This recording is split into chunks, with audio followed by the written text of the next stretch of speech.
प्रिय छात्रों, कल हमने रासायनिक बलगतकी का कुछ भाग कवर किया था।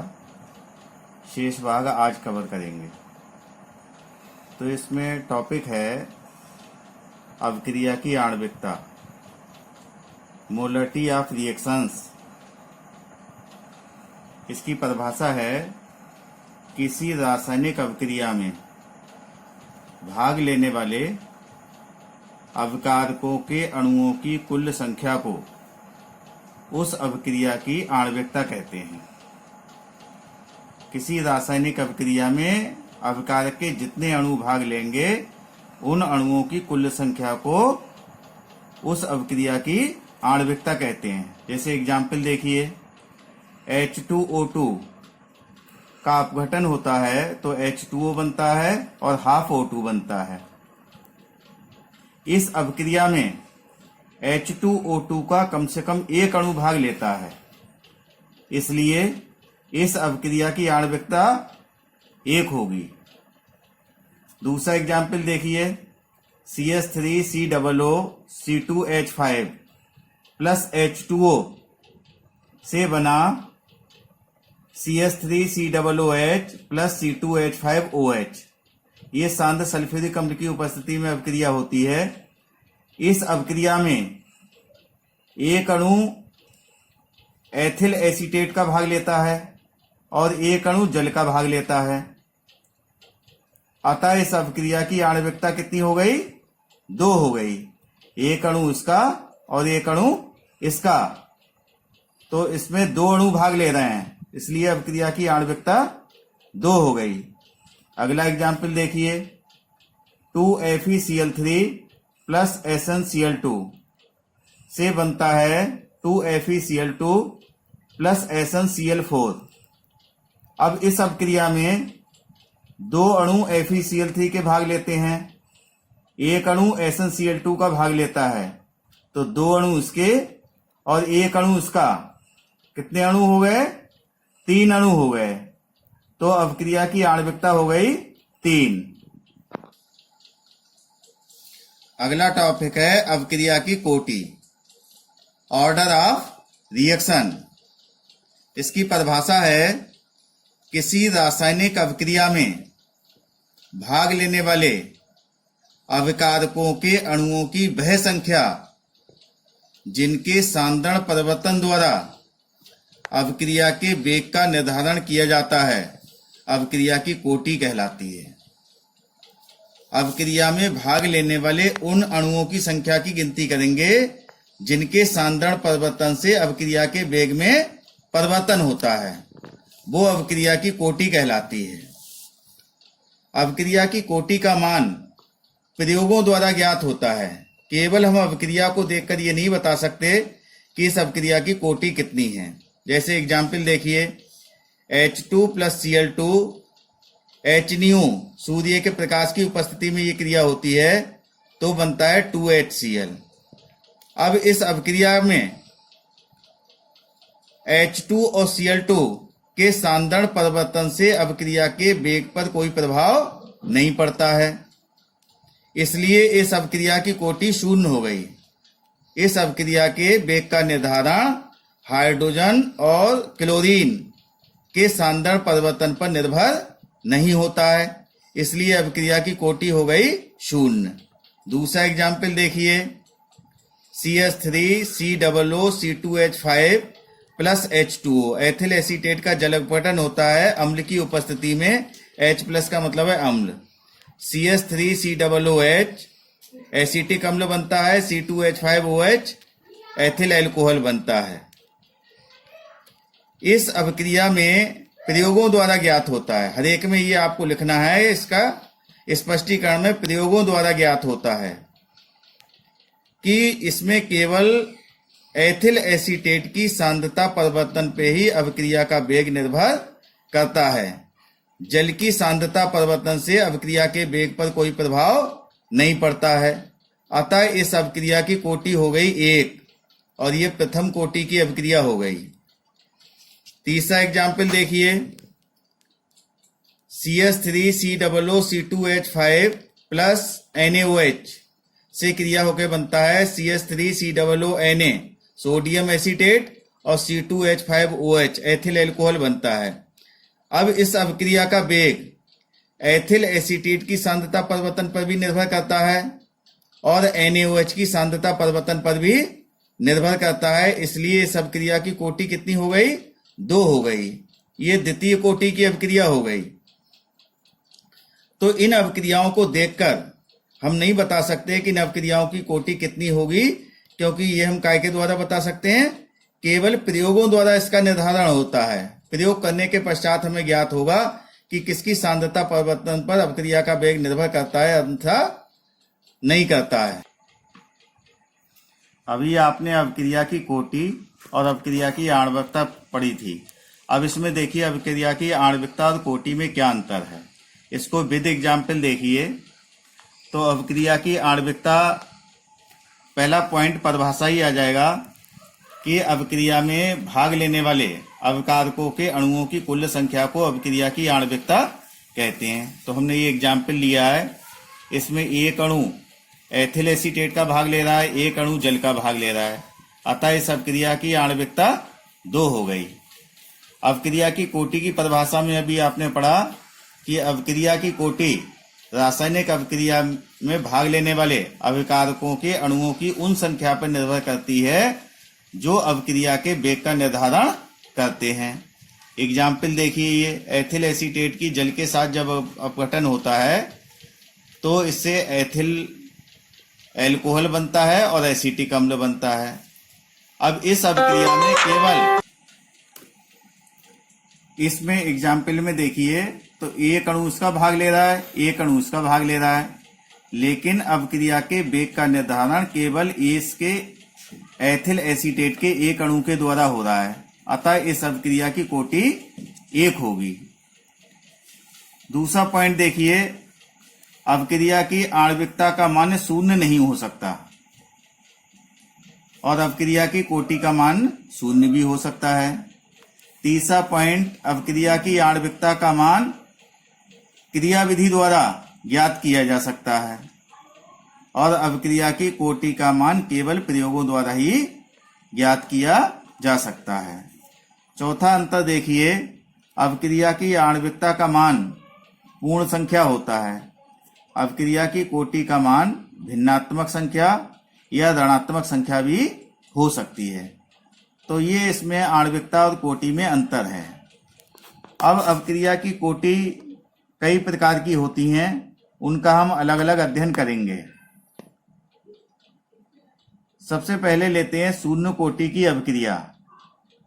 इसकी परिभाषा हो गई, वह रासायनिक अभिक्रिया जिसका वेग अभिकारकों की सांद्रता पर निर्भर नहीं होता है, शून्य कोटि की अभिक्रिया कहलाती है। जैसे एग्जाम्पल, H2 + Cl2 की जब सूर्य के प्रकाश की उपस्थिति में क्रिया कराई जाती है तो 2HCl बनता है। तो प्रयोगों द्वारा ज्ञात होता है कि इस अभिक्रिया का वेग हाइड्रोजन और क्लोरीन के सांद्रता परिवर्तन पर निर्भर नहीं करता है, इसलिए यह अभिक्रिया शून्य कोटि की अभिक्रिया है। एसीटोन की क्रिया ब्रोमीन के साथ कराई जाती है सूर्य के प्रकाश की उपस्थिति में, तो ब्रोमो एसीटोन बनता है और HBr बनता है। प्रयोगों द्वारा ज्ञात होता है कि इस अभिक्रिया का वेग अभिकारकों की सांद्रता पर निर्भर नहीं करता है, इसलिए यह अभिक्रिया भी शून्य कोटि की अभिक्रिया। अब शून्य कोटि की अभिक्रिया के वेग स्थान का व्यंजक स्थापित करेंगे। हमने मान लिया कि शून्य कोटि की अभिक्रिया निम्न है। कोई अभिकारक A है, उससे उत्पाद प्राप्त होता है। हम जानते हैं कि शून्य कोटि की अभिक्रिया का वेग अभिकारकों की सांद्रता पर निर्भर नहीं होता है, अतः अभिक्रिया का वेग dx/dt हो गया बराबर K अभिकारक A की सांद्रता की पावर 0। किसी की घात 0 होती है, उसका मान 1 होता है, इसलिए dx/dt बराबर हो गया K। ये हो गई समीकरण 1। इस समीकरण 1 का समाकलन करने पर, ये समाकलन एक मैथमेटिकल टर्म्स है, जो बायोलॉजी के आप स्टूडेंट हैं तो इसके लिए थोड़ा सा आपको इसको याद रखना है। ये समाकलन का चिन्ह है, समाकलन dx बराबर के नियतांक है इसलिए बाहर निकाल लिया, समाकलन का चिन्ह लगाते हैं और dt, ये dt इधर पहुंच के इसकी गुणाम पहुंच गया। dx का समाकलन होता है x, के बाहर है dt का समाकलन होता है t। जब समाकलन निकालते हैं तो एक नियतांक लगाते हैं प्लस c, जहां c समाकलन स्थिरांक है। यदि हमने t बराबर 0 मान लिया तो x का मान 0 होगा। अब इस समीकरण में हम ये t और x के मान रखते हैं तो देखिए क्या प्राप्त होता है, x के स्थान पर क्या आ गया, 0 आ गया, k गुणा t के स्थान पर क्या आ गया, 0 आ गया, प्लस c आ गया, ये भी 0 हो गया, ये भी 0 हो गया, तो c बराबर क्या हो गया, 0 हो गया। c का मान समीकरण 1 में रख देंगे। इस समीकरण 1 में हम मान रख दे, समीकरण 2 में, समीकरण 2 है ये, समीकरण 2 से समीकरण 2 में ये मान रख देंगे हम। तो यहाँ पर x ऐसा ही रख दिया, kt ऐसा ही रख दिया और c का मान क्या रख दिया, 0। तो x बराबर kt हो गया, k बराबर हो गया x बटे t। इसको फिर से समझ लीजिए, यहां से अवक्रिया का वेग जो होता है वो अभिकारक की सांद्रता के समानुपाती होता है। तो अवक्रिया का वेग हो गया dx बटे dt बराबर k। ये क्या है, अभिकारक की सांद्रता, बड़े कोष्ठक में बंद कर देते हैं तो ये सांद्रता कहलाती है, अभिकारक k की सांद्रता की पावर 0 हो गई। dx बटे dt बराबर किसी की पावर 0 होती है उसका मान 1 होता है, इसका मान हो गया 1 हो गया, इसका मान 1 की घात 0 बराबर 1 हो गया। तो यहाँ पर 1 रखेंगे तो k रह जाएगा। अब ये हो गई समीकरण 1। समीकरण 1 का समाकलन करते हैं, ये समाकलन का चिन्ह है, ये dx इधर ही है बराबर k इधर ही है, जो नियतांक होता है उसे बाहर निकाल लेते हैं, इधर जाएगा तो गुणा में dt हो गया। dx का समाकलन x होता है, k ऐसा ही रखते हैं, और dt का समाकलन t होता है। समाकलन निकालते हैं तो एक नियतांक लगाते हैं, ये हमने c प्लस c लिख दिया, जहां c समाकलन स्थिरांक है। अब यदि t बराबर 0 ले लें, जब अवक्रिया स्टार्ट ही नहीं हुई तो x क्या उत्पाद है, तो उत्पाद बनेगा ही नहीं, तो x का मान भी इसलिए 0 होगा। तो इस समीकरण 2 में t और x के मान रख देते हैं, x की जगह 0 रख दिया, t की जगह 0 रख दिया, c ऐसा ही लिख दिया, तो c का मान 0 आ गया। अब c का मान समीकरण 2 में हमने पुनः रख दिया, तो यहाँ पर x लिख लिया, kt लिख लिया और c की जगह 0 लिख लिया, x बराबर आ गया kt आ गया, k बराबर हो गया x बटे t। तो ये हमारा निष्कर्ष निकल के आया, शून्य कोटि की अवक्रिया के वेग स्थान का मात्रक x क्या है, x का मात्रक हो गया मोल प्रति लीटर, t का मात्रक हो गया सेकंड, तो इसका मात्रक हो गया मोल प्रति लीटर प्रति सेकंड हो गया इसका मात्रक। शून्य कोटि की अवक्रिया की अर्धायु काल अवकारकों की सांद्रता के समानुपाती होती है, t की जगह t हाफ ले लेंगे तो ये इसके समानुपाती आ जाएगा निकल के। अब देखिए, अभी आपने शून्य कोटि की अवक्रिया पढ़ी थी, अब ये है प्रथम कोटि की अवक्रिया।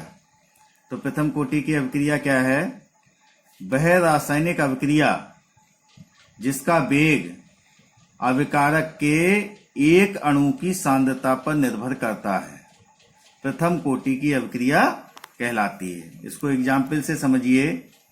एथिल एसीटेट का जब जल अपघटन होता है सांद्र सल्फ्यूरिक अम्ल की उपस्थिति में, तो एसीटिक अम्ल बना और एथिल एल्कोहल बना।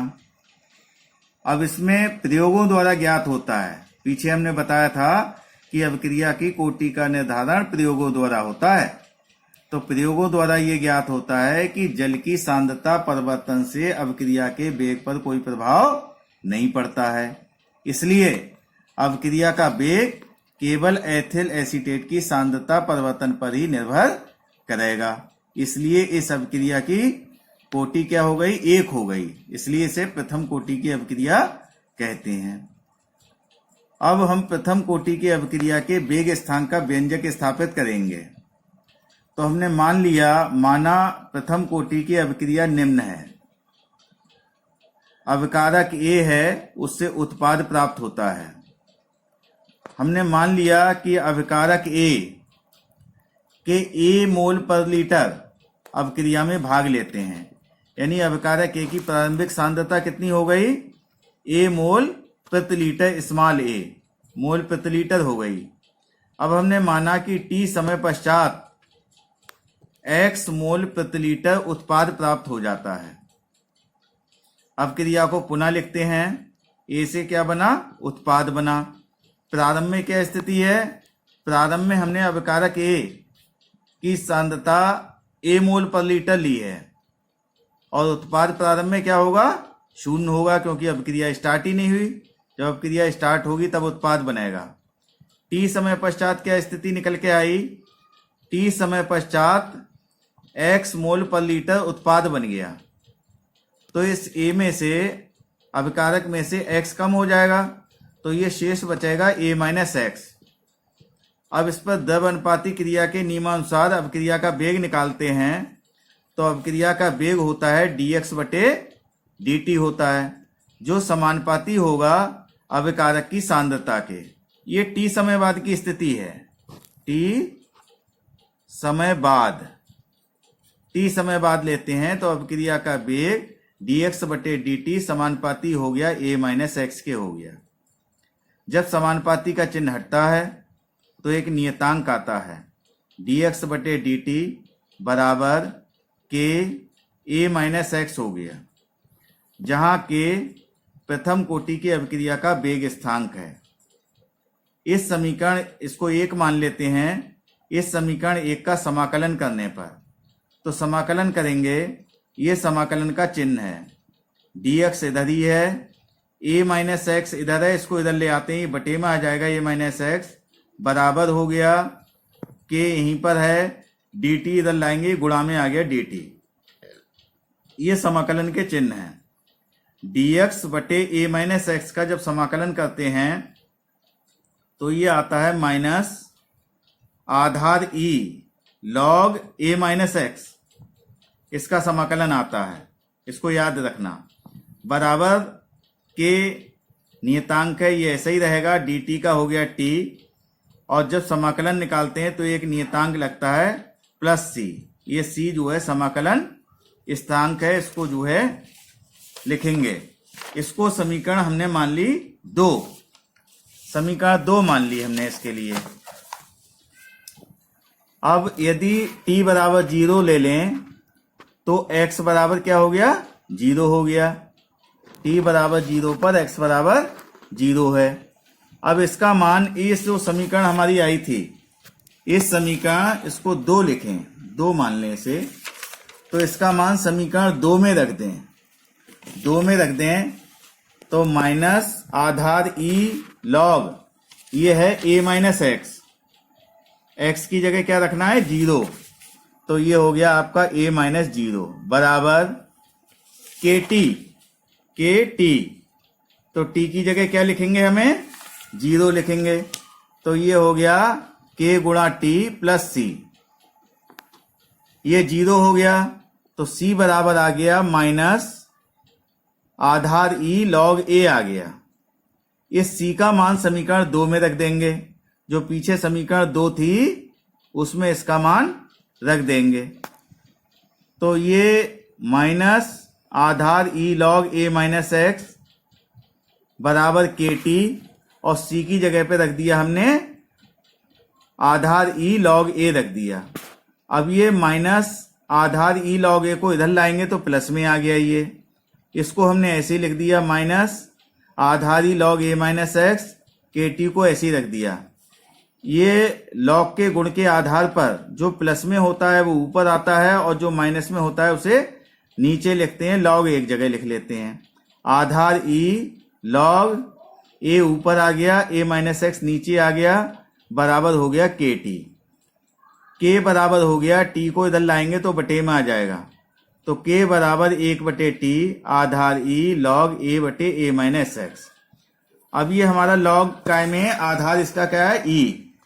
तो आधार ई में जो है हम इसकी वैल्यू ज्ञात नहीं कर सकते, इसको आधार 10 करने के लिए 2.303 से गुणा कर देंगे, तो के बराबर आ गया 2.303 बटे टी, आधार 10 हो गया ई की जगह, आधार 10 लॉग ए बटे ए माइनस एक्स हो गया। ये हमारी निकल के आ गई प्रथम कोटि की अवक्रिया के वेग स्थान का व्यंजक। तो क्वेश्चन यहां तक भी पूछते हैं बोर्ड में कि प्रथम कोटि की अवक्रिया के वेग स्थान का व्यंजक स्थापित कीजिए। तो आपको ये यहां से जो है आपको ये पूरा लिख के उसे सॉल्व करके दिखाना है। दूसरा क्वेश्चन यहां से भी स्टार्ट कर देते हैं कि प्रथम कोटि की अवक्रिया का अर्धायु काल से संबंध बताइए। अर्धायु काल क्या है? वह समय जिसमें कोई पदार्थ अपनी प्रारंभिक मात्रा का आधा शेष रह जाता है या आधा विघटित हो जाता है, अर्धायु काल कहलाता है। इसे टी हाफ द्वारा प्रदर्शित करते हैं। तो इसमें हम जो प्रथम कोटि की अवक्रिया का जो व्यंजक हमने स्थापित किया है उस व्यंजक को डायरेक्ट यहाँ पर लिख लेते हैं। इसके लिए फिर से दोबारा से जो है हल करके दिखाने की आवश्यकता नहीं है, प्रूव करके दिखाने की आवश्यकता नहीं है। तो इसको दोबारा यहाँ लिख लेंगे, के बराबर 2.303 बटे टी आधार 10 लॉग ए बटे ए माइनस एक्स। अब यदि टी बराबर टी हाफ हो गया, यानी समय हमारा अर्धायु काल के बराबर हो गया, तो जो एक्स का मान है वो अपनी प्रारंभिक मात्रा का आधा शेष रह जाएगा, यानी एक्स बराबर आपका ए बटे 2 हो जाएगा। इस समीकरण 1 में हम टी और एक्स का मान रख देते हैं, तो के ऐसा ही रखेंगे, 2.303 टी की जगह हो गया टी हाफ आधा 10 लॉग ए, एक्स की जगह हो गया आपका ए बटे 2। ए में से ए बटे 2 घटाएंगे तो ए बटे 2 बचेगा, इसको ऊपर ले जाएंगे, ये 2 ऊपर जाएगा, ए से ए कट जाएगा, तो ये आ गया के बराबर 2.303 बटे टी हाफ आधार 10 लॉग 2। लॉग 2 का मान होता है 0.3010, तो यहाँ इसकी जगह पर लॉग 2 की जगह पर 0.3010 रख लेंगे। इन दोनों की गुणा करेंगे तो के बराबर आ जाएगा 0.693 अपॉन टी हाफ, या टी हाफ बराबर 0.693 अपॉन के हो गया। तो ये जो है प्रथम कोटि के अवक्रिया के अर्धायु काल से वेग स्थान का व्यंजक स्थापित हो गया। इससे हमें इसका मात्रक पता लगता है कि प्रथम कोटि के वेग स्थान का मात्रक क्या हो गया, प्रति सेकंड हो गया। और एक हमें यहाँ पर ये ज्ञात होता है कि प्रथम कोटि की अवक्रिया के वेग स्थान अर्धायु काल का मान उसकी प्रारंभिक सांद्रता पर निर्भर नहीं करता है, क्योंकि इधर देखिए आप, यहाँ ए नहीं आया, ए खत्म हो गया, प्रारंभिक सांद्रता क्या थी, ए नहीं आया। तो इससे ज्ञात होता है कि प्रथम कोटि की अवक्रिया के अर्धायु काल का मान उसकी प्रारंभिक सांद्रता पर निर्भर नहीं करता। तो इन फार्मूलों के आधार पे जो हमने लिखे हैं, इनके आधार पे संख्यात्मक क्वेश्चन आप पढ़ेंगे।